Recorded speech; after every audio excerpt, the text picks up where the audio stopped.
Luxembourg. This is your friendly station, Great 208, the ring-a-ding swinging station of the stars.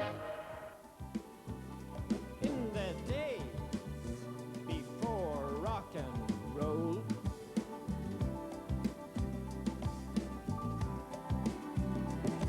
in the days before rock and roll, in the days. Dance the cha-cha merrily, sugar push them down to me. and I'm searching for Luxembourg. Now you're here, and now I know just where I'm going. No more doubt. I'm on my way, for love came just in time. I am down on my knees at the wireless knob. Kiss by kiss we'll go up to paradise. Darling, don't you know, heaven only lies in the reach of those who dare to climb the stairway of love. And I'm searching for Luxembourg. Why don't you make a date with 208, your friendly station, and today's the nation. Hear your favorite disc jockey spin the hit. Radio Luxembourg is to stop broadcasting to Britain on medium wave after 58 years. It was the first pop station to be heard here, but recently it's been hit by falling advertising revenue and lower audience figures. We are the Ovaltine, little girls and boys. In the 1930s, advertisers like Ovaltine discovered on Radio Luxembourg the power of commercial broadcasting. With an audience double that of the staid BBC, Luxembourg brought light and warmth into drab pre-war Britain. Ovaltine, we're happy girls and boys. After the war, Luxembourg attracted audiences of up to 9 million with its sponsored entertainment shows. It's Woodbine quiz time. And here's the compere of our show, David Jacobs. I've introduced the most disgraceful program, which I think was called Lucky Couple.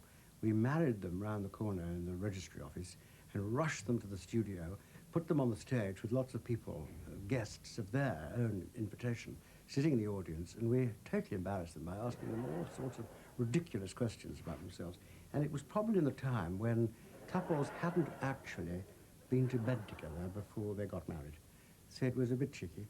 And it was presented by Fife's Bananas. And the great thing was that every time I said 1, 2, 3, 4, the audience had to shout out Fife's Bananas. So it was 1, 2, 3, 4, Fife's Bananas, and we threw bananas at the audience. Now that was a classical show. Today, fewer than 400,000 people a week make a date with Luxembourg. In future, it'll only be available to people with satellite television.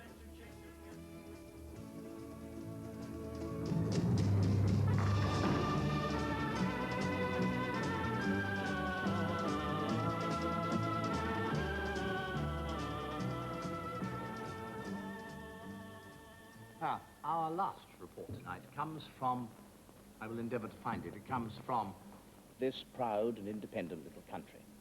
Its position between Germany and France and the Low Countries puts it at a sort of European crossroads.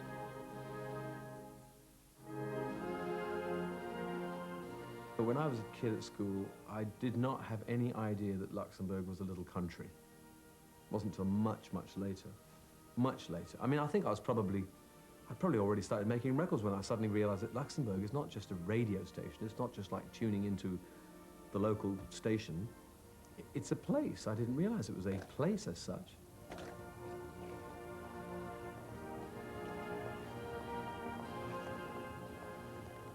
I just thought it was a couple of rooms with DJs in it. This is Radio Luxembourg, your station of the stars, broadcasting on 208 meters medium wave. It's time for Top 20. Hi, everybody. This is your DJBA Barry Aldous at the microphone. It's great to be with you again. Yes, here we go with all that's best in the world of wax. Pops aplenty in Top 20. And number one on the list, well, they've made it, those sensational Supremes with Baby Love. Baby love, my baby love, I need you, oh, I need you. Oh, it's Saturday. Yes, it's Saturday. And hello there, record fans, wherever you are. Once again, it's time for another roundup of all your favorite British and American recording artists, brought to you by the Decca Record Company for your special delight tonight. Oh, excuse me, madam. Yes? I work for Luxembourg, you see. Oh, I am sorry. I'm afraid I can't help you. No. I was hoping you'd play chaperone to this young fella. Hey now, this is Britain's longest serving, solid sounding, super duper smile station. The station that spots a successful sound soonest. And this is your royal ruler. I wouldn't fool you. Nothing could be cooler. This is Tony Prince. Hi, kids. The station closing, it is a very historic occasion, because you know something very special is over. It's meant so much to me personally,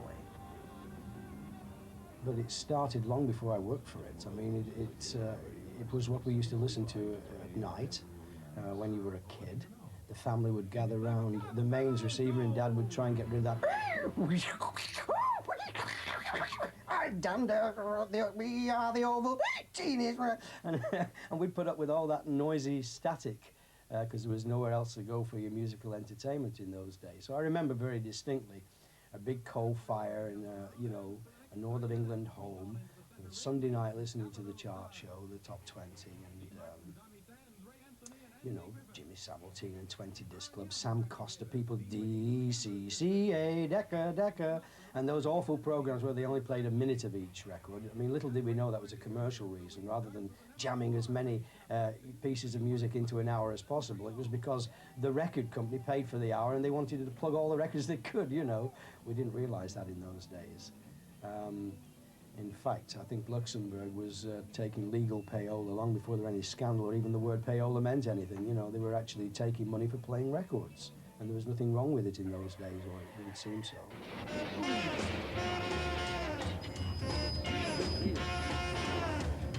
Get out in that kitchen and rattle those pots and pans. Get out in that kitchen and rattle those pots and pans. Well, roll my breakfast, 'cause I'm a hungry man.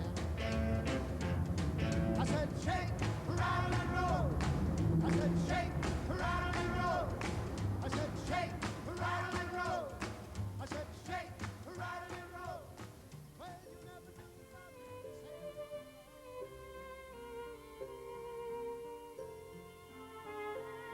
knew When I first heard this fantastic radio program, Radio Luxembourg, it was absolutely unbelievable being a kid, because we was only used to the very stuffy, stagey BBC with its Mantovani, and the nearest you ever got to rock and roll was Billy Cotton and his band show.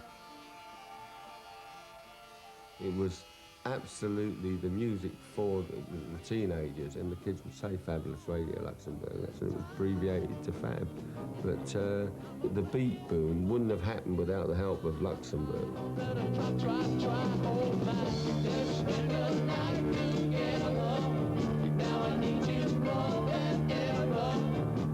And when I first got into rock and roll and being a singer, when I heard that, it's because of Luxembourg I became a singer. So Luxembourg's to blame for those terrible records I've made. Ready, Dave? Wakey,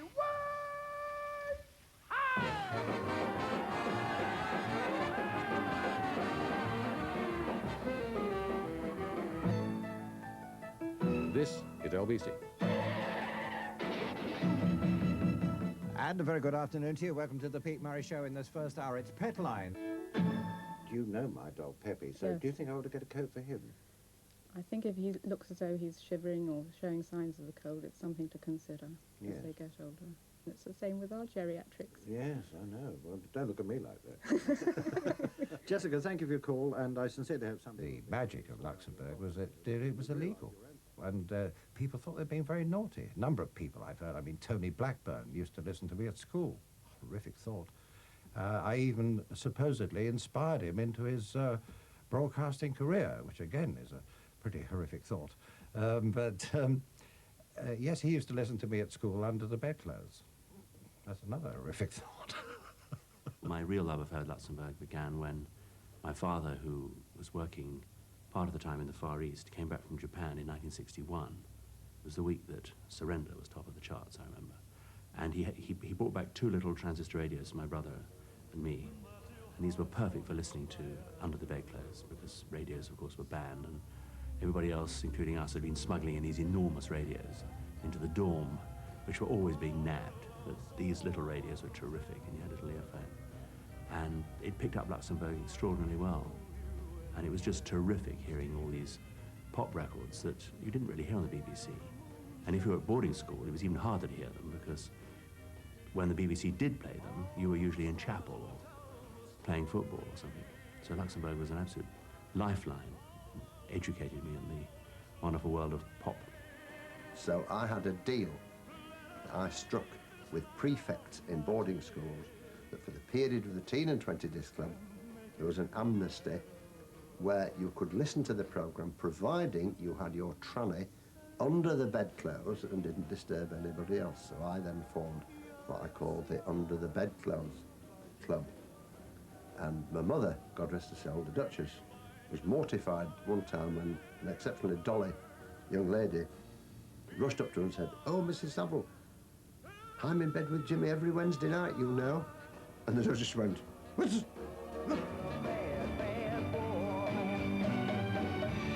So there he was, lead singer of Man for Man, the original lead singer, Paul Jones. I've been a bad, bad boy. It's just come around 5 to midnight, my last 5 minutes on 208. I'm looking forward very much to seeing Stuart Henry, one of my heroes, with his wife, Ollie, who's very much a heroine. He's not getting out very much anymore. Of course, as I'm sure everybody is aware, Stuart's got multiple sclerosis and has, you know, a very bad situation in terms of immobility. So I hope we'll somehow get him into the radio station. That would be a very big highlight for me if that happened. He lost his job at Radio 1, so we gave him a job here at Luxembourg. Very happy to have him because he was like a household name. We have some old names like Chris Denning on the air. Mid-60s, Chris, yeah? With Luxembourg? Right, okay, who do we have? Tony Prince. Less of the old names. All right, well, middle-aged name, shall we say, in his case.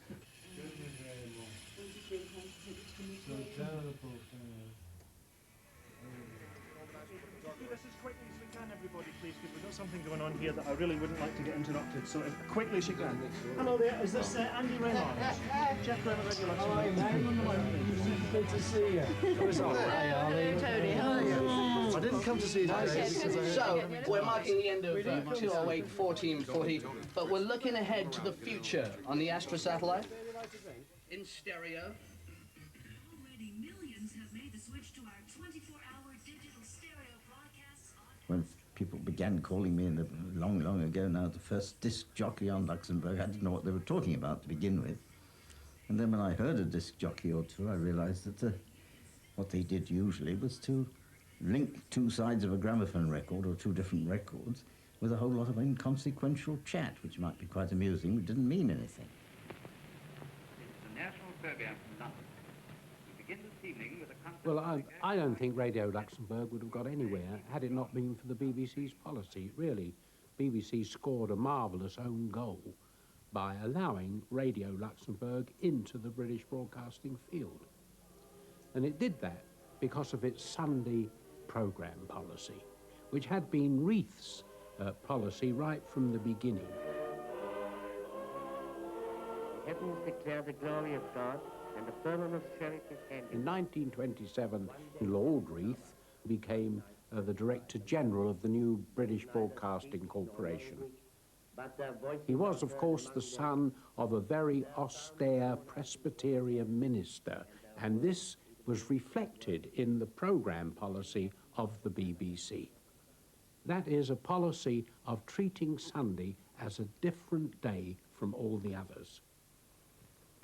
And that on that day, one should devote oneself primarily to religious feelings and not to frivolous entertainment, considered by some people as sinful, you know, and couldn't be allowed. So, what did they do? They tuned to Luxembourg. Well, wouldn't you? I mean, it's obvious, isn't it? All day I simply say tune in. Tune in. Tune in. I was the first Briton ever to announce, this is Radio Luxembourg. Sunday, the 3rd of December, 1933. Quite a while ago. You were the son of a clergyman. I was indeed. Did you not feel any guilt about this? No. I felt no guilt at all. And nor did my father. He didn't mind. He thought it was rather funny too. When I was very young, I listened to it early Sunday morning. But that was because my family liked to hear it, and it was on all the time.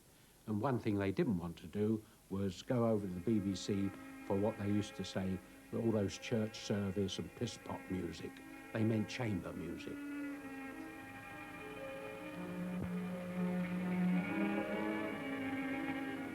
The makers of vile beans present Rhyme with Reason.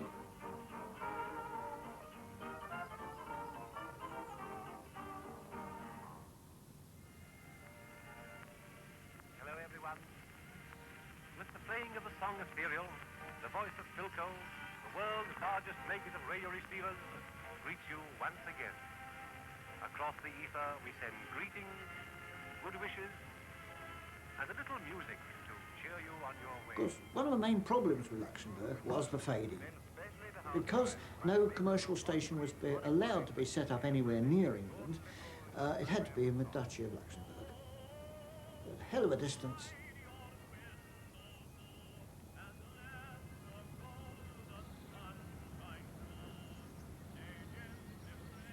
Germany calling, Germany calling, Germany calling.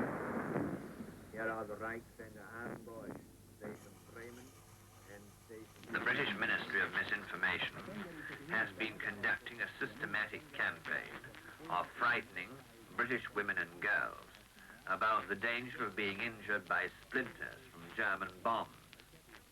Lord Hall, William Joyce, he was a local man, lived over in Dulwich Village. He sympathised with Germans and he wanted to get into broadcasting. He probably couldn't do it over here, so he tried with Germans and they were very pleased to accept him as a broadcaster. And he broadcast from the old Luxembourg transmitter, which the Germans had took over when they overrun the Duchy of Luxembourg. He wasn't worried about the rest of Europe because Germany had very carefully destroyed all the wireless sets belonging to the countries it had overrun. It was their principle to kill all their radio sets. If you're caught listening to radio, you could be shot. Indeed, Mr. Churchill, with quite unusual frankness, admitted that the military results of the Belgian capitulation would be very grave. When this spiteful old creature, blind with prejudice... Eventually, we captured William Joyce. He was brought back to his country and finally hung at Wandsworth, not more than 5 miles from where he spent most of his life. And there were a few shots at trying to get him off, reprieve and appeals, but he was very, very guilty. He was a traitor, if ever there was one. Es lebe Deutschland, and farewell. Somebody met me in Selfridges one day and said, "Good God, I thought you were dead." I'd like to introduce myself to you. I'm Stephen Williams' wife. Are you really? Now then, how I'm a lot about younger that? than he is. There you go. Of course, we had Opportunity Knox was there for very many 7 years. Yes. And out of it on Luxembourg came the late David Whitfield, who was a great star all over the world. There was the Bachelors. Yep. He's getting all the records out and ready to go ahead for a whole hour over there. We had actually a very good record library. And then a wonderful moment when all those records came from Capitol in the States. All the new ones, all the new releases. Yeah. If you're listening to music that avidly, which I was, as everybody in my generation were, listening to the birth pangs of rock and roll, Luxembourg had to have an influence. Of course it was an influence in my life. It introduced me to Elvis, for a start. I know that if there hadn't been an Elvis, there couldn't be a Cliff Richard. I mean, even now, I remember reading about Elvis and reading about the American stars, and then suddenly, almost it seemed like overnight, between the middle of 58 and the end of 58, there was such a drastic change in my life, because one minute I was reading about the stars, the next minute I was in the headlines. Elvis and Cliff battled it out in top of charts. I thought, Elvis and Cliff. I couldn't believe that my name would ever be linked with someone like Elvis's. I mean, it was just the most amazing feeling. And the same way, having listened to Luxembourg, you know, to suddenly find myself with my own program on Luxembourg and find myself being request of the week or whatever it was, I mean, it was a fantastic sensation, really wonderful. So they do all come together. As far as I'm concerned, Luxembourg rock and roll, my career, certainly all fit in those early days.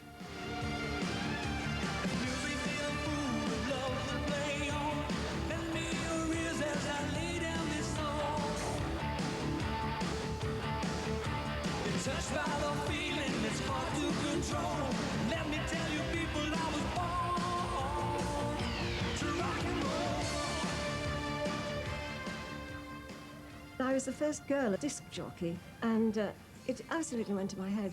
I adored it. You were always terribly ladylike. Well, until the Beatles, we actually, well, I wore cocktail frocks, beautiful silk things with tight waists, like Alma Cogan's frocks, you know.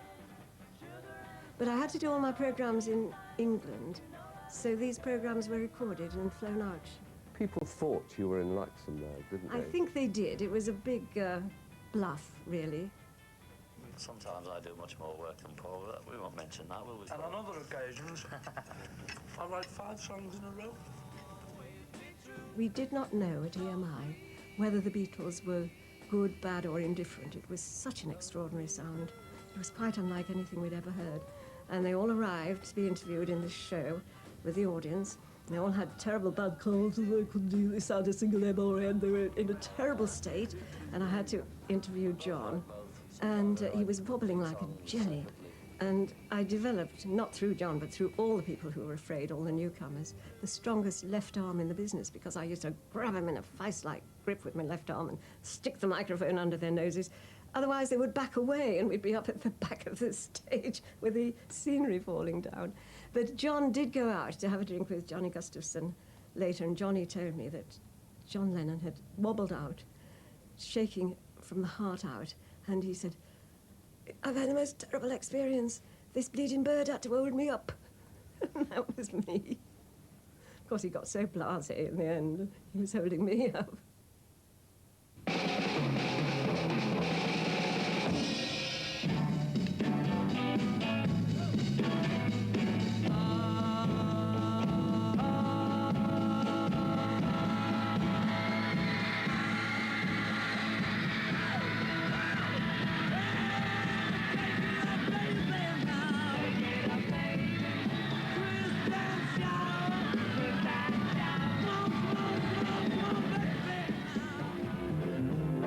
Multitudinous greetings to you, sons and daughters. My name is Noel Edmonds, which probably means nothing to you. It means everything to me, and I hope it means something to 1 or 2 other people.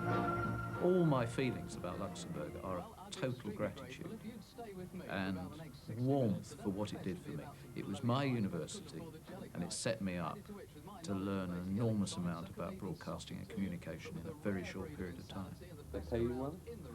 Fantastically well. At 19, I was being paid altogether about £3,500, compared with my father as headmaster of a secondary school getting just over £2,000. I am so grateful for all of the experiences, most of which were totally loony. I mean, I remember when there was a guy called Dave Christian who came out there to join the team, and he arrived in a slightly, shall I say, bombastic way, to be polite. I mean, he kind of gave the impression that he knew rather a lot about radio, whereas the rest of us were prepared to admit we knew nothing. And he stood in the corner of the studio while Kid Jensen read the news bulletin. And just before Kid started, I pulled the microphone back and let it go, because it was the one that hung from the ceiling. And Kid read the entire news bulletin going like this. And Christian afterwards said, "Does that always happen? You know, seemed a pretty naff question, really, thinking he'd spot the joke. And Jensen's quick as anything said, oh, yeah, you know, and if you get it wrong, that's why Luxembourg fades. London's dance chart at number 6. Here's Quadrophonia. Find the Time, Part 1. Drive time till 7. The Kid at the controls.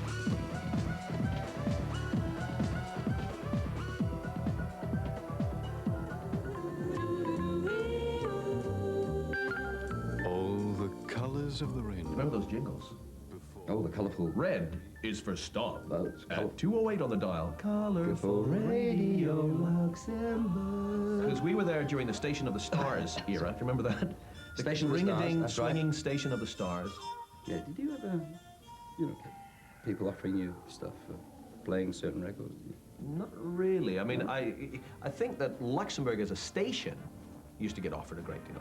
But you remember that Spanish, big Spanish hit with, what was it, Los Bravos? Black is Black? Yeah. What happened? One of these Spanish pluggers came. Yeah. And they got it wrong slightly. They'd heard about, you know, this particular way of getting records played, and they offered us all paella. But it's still illegal. Don't you think? And now!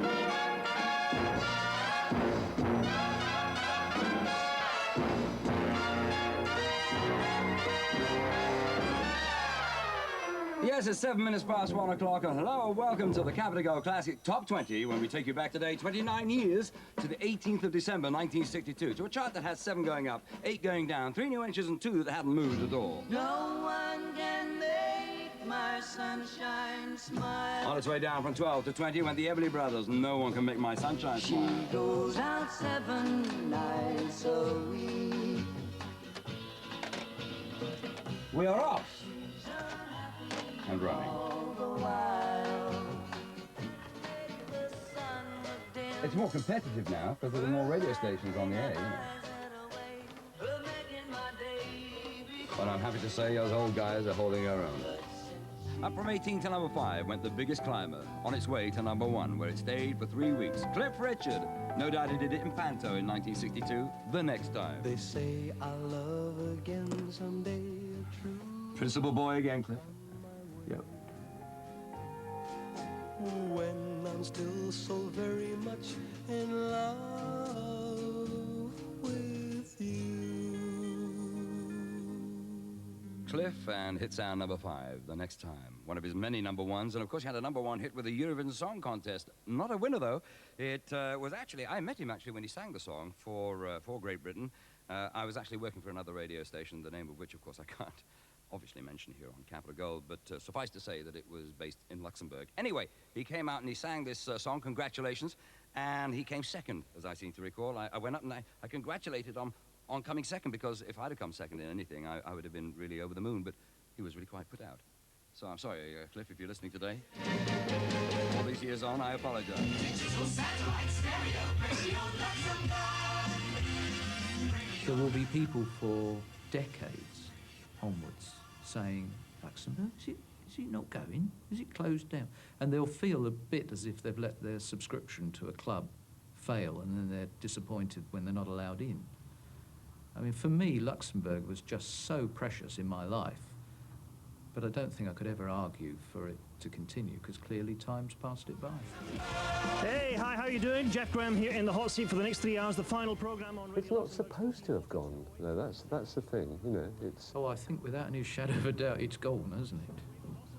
Well, if you've got an Astra dish or cable television, you can get it.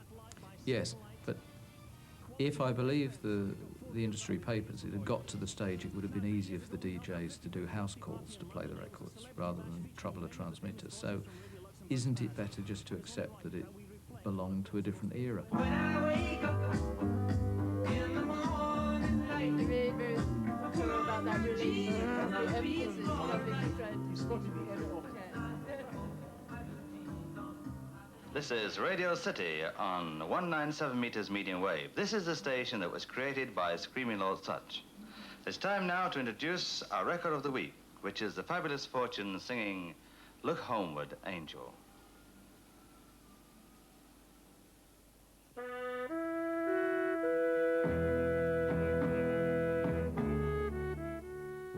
Luxembourg. You know, it's casualty of its own success, because it was the first there doing that style of music, and in the 60s along come all the pop pirates to give the Radio Luxembourg treatment all day long, and that's exactly what they did with Radio Caroline, Radio London and Radio Such. So we was all only, you know, imitating Radio Luxembourg. And good morning everyone, welcome to the exciting new sound of Radio 1. The kids had music, their own music, for the first time ever. It was very quickly copied by dozens of other stations doing the same sort of thing. Poor old Luxembourg started to disappear after that. They lost their audience. Here's the microphone a little over here, and I can see you now. Stuart, my friend, many people have called up tonight to wish us good wishes, but the question on everybody's lips, is Stuart Henry there tonight? And of course, here you are. I am indeed. Alive and kicking. Just well. Not kicking, my darling, but certainly alive. Your tongue's kicking, that's all that matters to us. Okay. So, tell us, when did you first come to Radio Luxembourg? 75. 1975. What was Luxembourg like in those days for you? Very, well, it wasn't a huge cosmopolitan city it's become now. It was quite a little rural type place with strange customs. But my dear friend Tony Prince brought a lovely breath of insanity. So, Stuart, are you trying to suggest that it was either yourself or Tony that changed Luxembourg from the quiet little place that it was into the place that it is today? Oh, indeed. Absolutely. It is all due to Tony Prince, this huge, bustling, cosmopolitan. Bob Stewart, close your mouth, you're catching flies. You're catching flies. You've been with the station for what, 69? Yes, 1869. So, Tony, I think the most important part of your career was the times that you met Elvis, because I know that he was very dear to you. But we're going to have a listen to a little bit of tape now. It's actually on record of the night that Elvis popped his clogs and went up to that big... That's a very disrespectful way to put it. Yes, I think that's a bit of a throwaway line on an occasion like this. Elvis Presley, the legendary king of rock and roll, died suddenly in hospital at Memphis, Tennessee tonight. He was 42. Radio Luxembourg was the first radio station in Europe to ever feature Elvis Presley.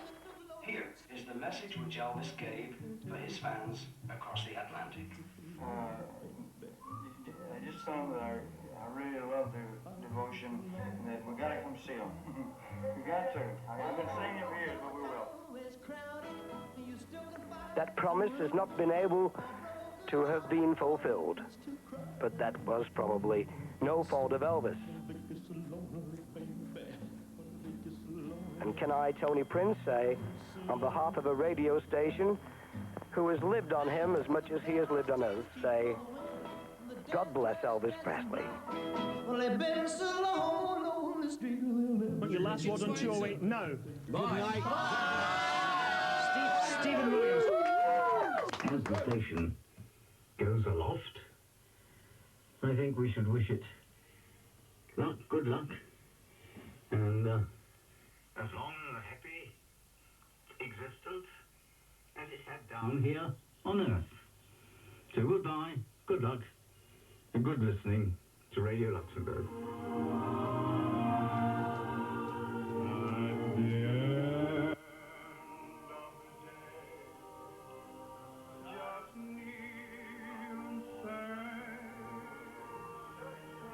Do you feel nostalgic about Luxembourg?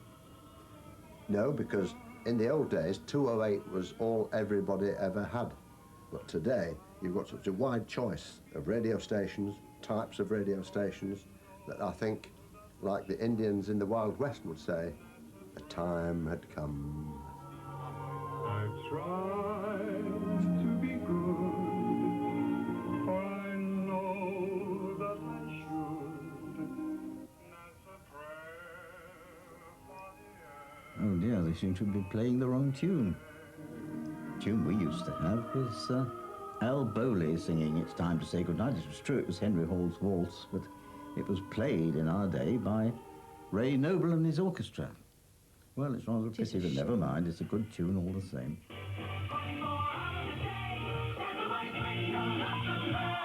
think we're going now. Good night. Good night. Yeah, it's gone. It's gone. It's a very sad day. It's a sad day, yes. In fact, if you don't make me a cup of coffee soon, I shall probably burst into tears. Oh.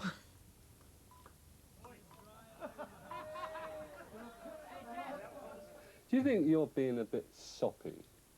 Why? What's wrong with that?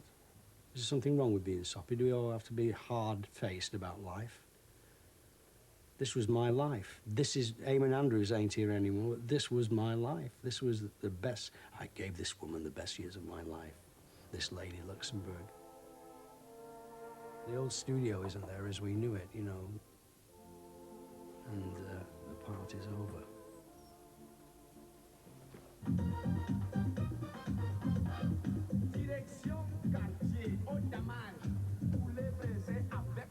Good evening, friends. This is Horace Batchelor at the microphone, the inventor of the famous infradraw method for the treble chance. I have myself, with my own coupon entries, won 1,012 first treble chance top dividend. Horace Batchelor, of course, is the ad everybody quotes, and everybody does remember that. Extraordinary. Oh, yes, Keynsham, spelled K-E-Y-N-S-H-A-M, and his infradraw method. He'd won the polls many times, and he was inviting people to write to him. Keynsham, Bristol. K-E-Y... S-H-A-M. K-E-Y-N-S-H-A-M. H. Bristol. Bristol. That must have gone out thousands of times until one guy wrote in once and he said, OK, we know how to spell Keynsham, but how do you spell Bristol? Spelled K-E-Y-N-S-H-A-M, Keynsham, Bristol.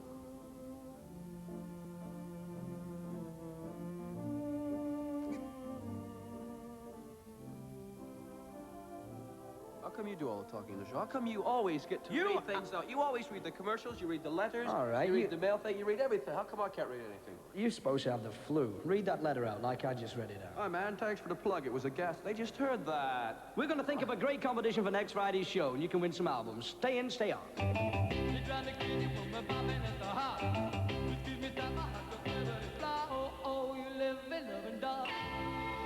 Yeah, there's a guy that did so much for British rock. Cliff Richard, Livin' Lovin' Dog. I've got a great idea for next week's competition. Yeah, we could ask the listeners to name the 4 members of the original Shadows, Cliff's backing group. That would be a good competition. I'm sure. That's easy. Come on, you're from Canada. You couldn't possibly know. You weren't into Cliff Jet Richard. Harris, right? Bruce Welch, Tony Meehan, Hank Marvin. Oh, well, it's kind of screwed that idea up, huh? It's time to say goodnight, and it's time to close your eyes.